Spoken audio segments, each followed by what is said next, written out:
Well, for more on Donald Trump, because, of course, tomorrow marks 1 month of Donald Trump's presidency.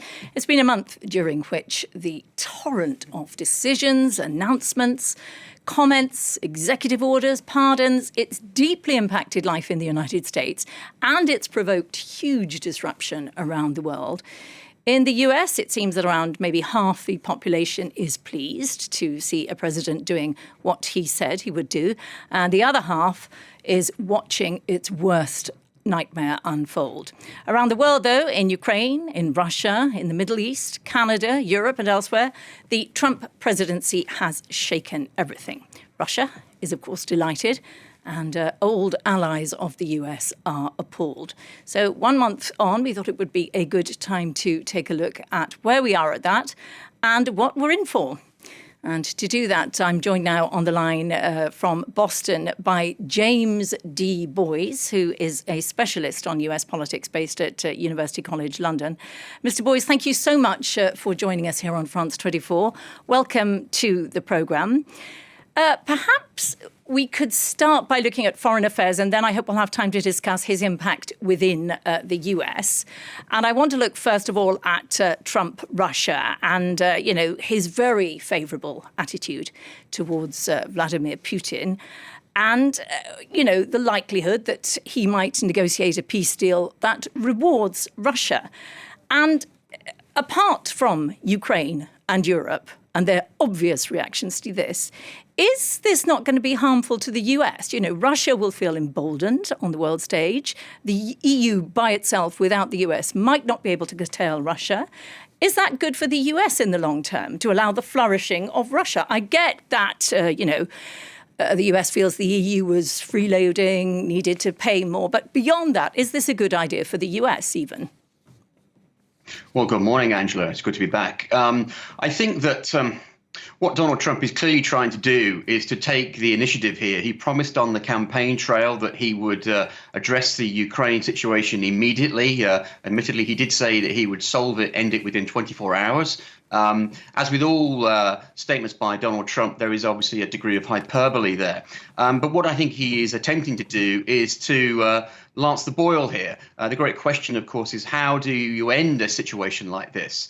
I think Donald Trump's approach has been that, for the last 3 years, the United States and Russia have not spoken at all, and that therefore this is a new opportunity, a new administration, a new team, and a new beginning, effectively. Now, I appreciate, and I'm certainly not sitting here advocating for the administration, but that the opportunity here is to basically strike while the iron's hot, and to try to negotiate something in Riyadh which could then be taken forward.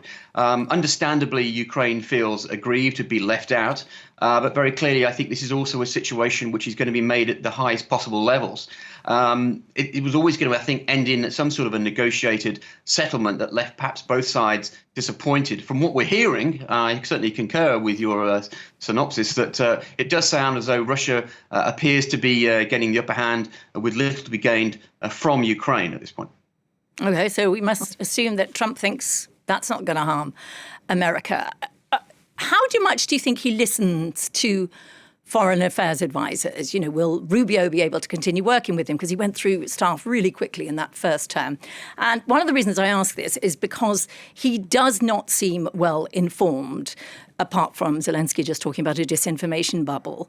When UK Prime Minister Theresa May was in power, it apparently emerged that he didn't know even that Britain was a nuclear power. He has an astonishing lack of basic information, and these things really matter. Does he listen to people around him? I think Donald Trump is someone who has a small number of well-held beliefs, in some ways not dissimilar to what people used to say about Ronald Reagan many years ago.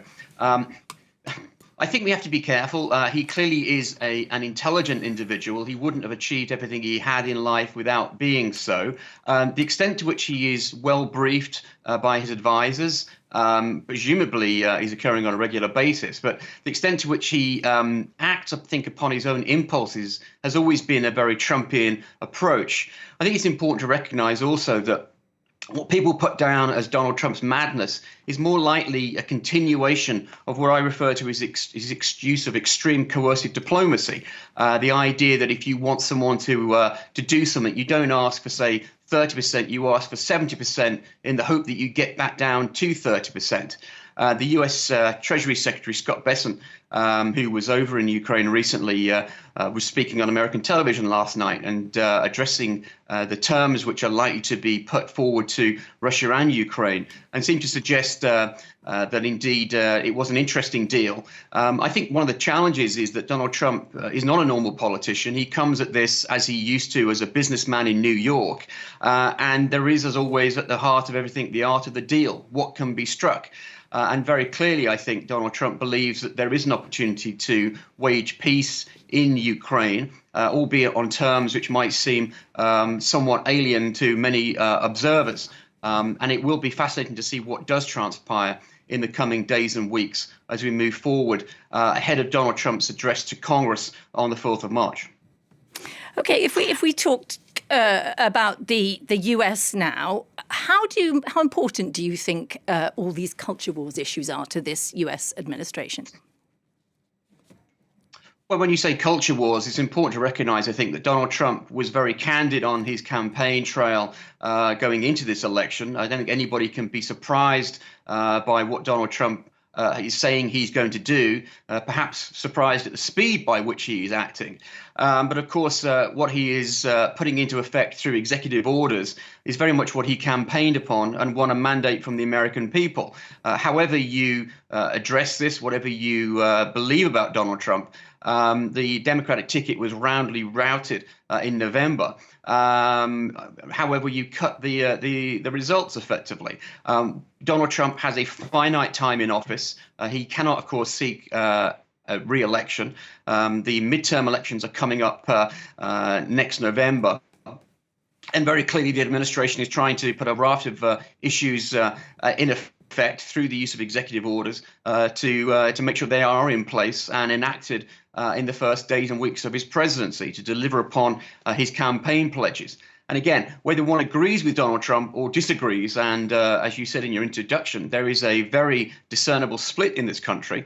For many years, people have lamented the fact that politicians have not delivered upon their election pledges.